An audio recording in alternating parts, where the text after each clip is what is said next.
اچھے لوگ آسانیاں اور برے لوگ پریشانیاں تقسیم کرتے ہیں۔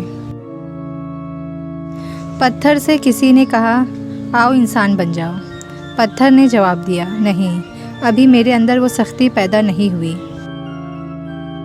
بدصورت سوچ اگر بدصورت دنیا کو جنم دیتی ہے تو خوبصورت سوچ خوبصورت دنیا کی تخلیق کرتی ہے۔ ٹوٹنا تکلیف نہیں دیتا، ٹوٹ کر جڑے رہنا تکلیف دیتا ہے۔ عجیب لوگ ہیں اس دنیا کے، جب تک ہر بات میں جی جی کرو سب راضی رہتے ہیں، ذرا سا کچھ بول دو اگلی پچھلی یاد کرا دیتے ہیں، جبکہ جو نہیں بھی کیا ہوتا وہ بھی سننی پڑتی ہے۔ شعور کا پہلا درجہ خاموش رہنے کی عادت، دوسرا درجہ بدتمیزی کا جواب نہ دینا، اور تیسرا درجہ بد اخلاقی کا جواب اخلاق سے دینا۔ طوفان سے کھیلنا سیکھ میرے بھائی، کیونکہ کامیابی بارش نہیں ہے جو ہر کسی پر برس جائے۔ وقت کو پیدا کرنے والے کو وقت دے کر دیکھو، وہ تمہارا وقت بدل دے گا۔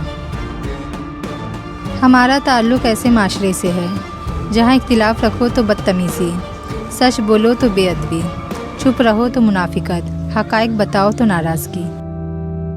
جن جائیدادوں کو بنانے کے لیے حرام حلال کی تمیز بھول بیٹھے ہو، اسی گھر سے جاتے ہوئے چارپائی بھی نہیں ملے گی، وہ بھی مسجد سے لائی جائے گی۔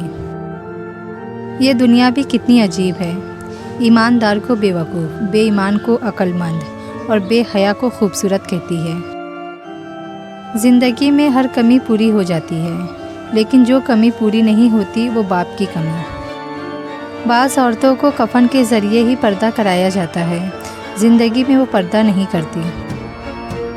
پردہ اگر چھوٹی سی بات ہوتی تو اللہ اتنی بڑی کتاب میں اس کا ذکر نہ کرتا۔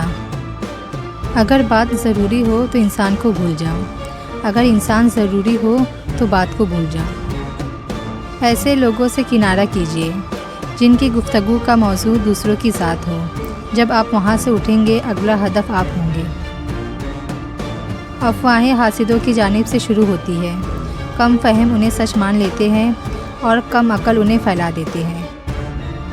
غلط فہمی دور کرنے کا واحد طریقہ بات چیت اور گفتگو ہے، اور ہم غلط فہمی کے بعد سب سے پہلے یہی دروازہ بند کرتے ہیں۔ دھوکہ دینے کے ہزار طریقے ہیں، لیکن سب سے گندا طریقہ محبت کا دکھاوا کرنا ہے۔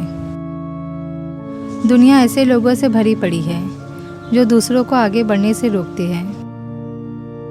حال چال پوچھنے کے بعد جب لوگ آپ کا پیشہ پوچھتے ہیں تو ان کا مراد یہ ہے کہ آپ کتنے پیسے کماتے ہیں، تاکہ اس حساب سے ان کو عزت دی جائے۔ تعلیم کو ذہانت کے ساتھ کبھی نہ الجھائیں، آپ اعلیٰ تعلیم یافتہ ہو کے بھی بے وقوف بن سکتے ہیں۔